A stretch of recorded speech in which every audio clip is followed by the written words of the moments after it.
नमस्कार दोस्तों, कैसे हो आप? सब ठीक ठाक ही रहेंगे दोस्तों। लोग आजकल पेंशन हम लोग जब मिलने के लिए जाता हूँ मैं लोगों को, तो ज़्यादातर लोगों का सवाल रहता है कि हमें पेंशन चाहिए, पेंशन चाहिए, पेंशन चाहिए।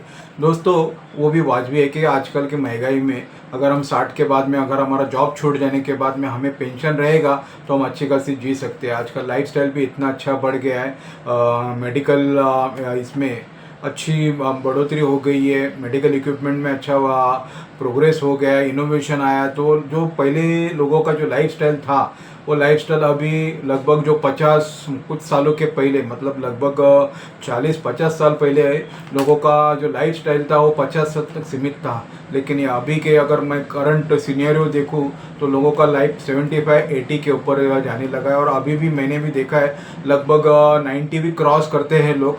आगे के ज़माने में जैसे जैसे मेडिकल अब आगे चढ़ता जाएगा, बढ़ता जाएगा, इसमें डेवलपमेंट होता जाएगा, ये जो लाइफस्टाइल है अपना या जिंदगी क्या कहते हैं उसको, कि ये हमारा बढ़ता जाएगा। लगभग 100 के करीब में जाएंगे हम। उसके लिए अगर उदाहरण देखना चाहते हैं तो आप जापान देखो, यूएस में देखो, जर्मनी देखो। यहाँ पे ज़्यादातर लोग बहुत मतलब जो उनकी जो जीने का लोगों का समय है वो 90 के ऊपर जा रहा है। जैसे कि इंग्लैंड है, हर कोई जो डेवलप कंट्री है वहाँ पे अभी लगभग 90 के प्लस लोग जी लेते हैं।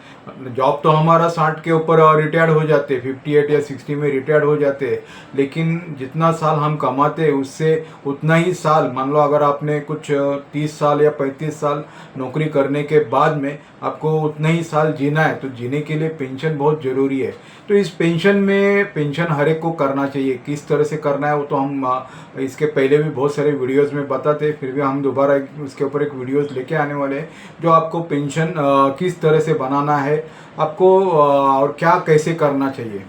पेंशन के लिए दो तरह के रास्ते होते।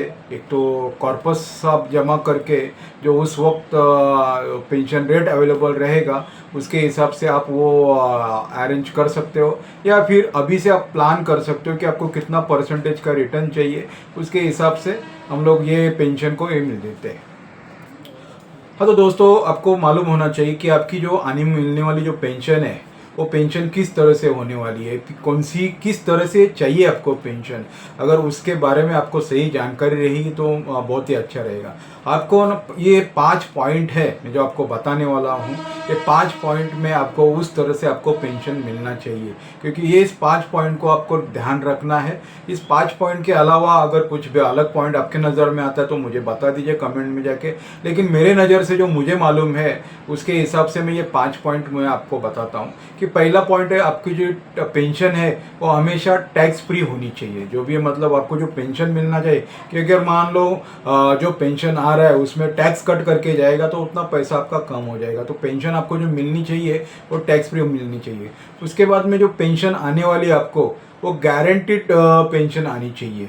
मतलब बिल्कुल भी जिसमें आपके कोई भी ये नहीं होने चाहिए कि भैया आएगी नहीं आएगी, चढ़ उतार है या कैसे है, उसमें कोई भी मुझे चेंजेस नहीं चाहिए। तो हमारी जो पेंशन आने वाली है वो सेकंड पॉइंट है, वो गारंटीड आनी चाहिए। उसके बाद में ये पेंशन जब तक मैं जीवित हूँ या मेरी लाइफ पार्टनर जीवित है तब तक आनी चाहिए। मतलब जब तक मेरा ज़िंदगी है, इसका मतलब है कि लाइफ टाइम ये मुझे पेंशन मिलनी चाहिए। तो उसके लिए भी मुझे वैसे ही देखना है कि जिस तरह से मुझे ये लाइफ टाइम मेरे लिए भी और मेरे जो पार्टनर है, मेरी जो वाइफ रहेगी, जो मेरी ये रहेगी, उनके लिए भी ये पेंशन मिलनी चाहिए। उसके बाद में ये पेंशन कम नहीं होनी चाहिए। मतलब ये चौथा पॉइंट है कि ये पेंशन कम नहीं होनी चाहिए। पेंशन क्या होता है, कभी कभी हम अदर इन्वेस्टमेंट में जगह करते हैं तो वहाँ पे रेट ऑफ रिटर्न चेंज हो गया तो पेंशन कम हो जाता है।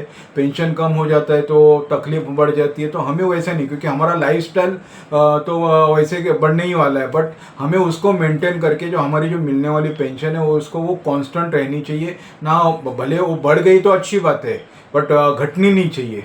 और लास्ट में जैसे ये जो मैंने उस पेंशन के लिए जो पैसा डाला हुआ है वो पैसा पूरा का पूरा अगर मेरे बाद में मेरे जो भी नॉमिनी रहेगा उसको मिलना चाहिए जो 100। नहीं तो क्या होता है, मैंने इतना सारा मेहनत करके मेरी जो नेक्स्ट जनरेशन उनको जो पैसा जाना चाहिए अगर वो नहीं किया तो कोई उसका यूज़ नहीं। तो ये कुछ 5 पॉइंट है दोस्तों। इसके अलावा भी अगर आपको कुछ लगता है कि इसके अलावा भी पेंशन में क्या बातें होनी चाहिए, अगर आप मेरे से ज़्यादा आप जानते हो तो आप मुझे कमेंट में लिख के बता सकते हो। और दूसरी बात है, मैं एक फाइनेंशियल प्लानर हूँ। पेंशन में मेरा ये है, मतलब इसमें अथोराइज पेंशन प्लानर हूँ। मेरा नाम दिलीप यादव है। मैं पिछले 10-12 सालों से पेंशन में काम कर रहा हूँ। दोस्तों मैंने एक व्हाट्सएप ग्रुप भी बनाया हुआ है जिसमें आप फाइनेंशियल लिटरेसी जिसमें जाके आप ज्वाइंट हो सकते हो, और आपको जो नई नई जानकारी है वो आपको मैं बताने में मुझे अच्छा लगेगा। तो आप डेफिनेटली उस ग्रुप में भी ज्वाइन हो सकते हो। और आपको पेंशन किस तरह से चाहिए, कैसे चाहिए, इसके बारे में अगर आपको और जानकारी चाहिए तो आप मुझे मेरे नीचे के नंबर पर आप कॉन्टैक्ट कर सकते हो। धन्यवाद। Thank you.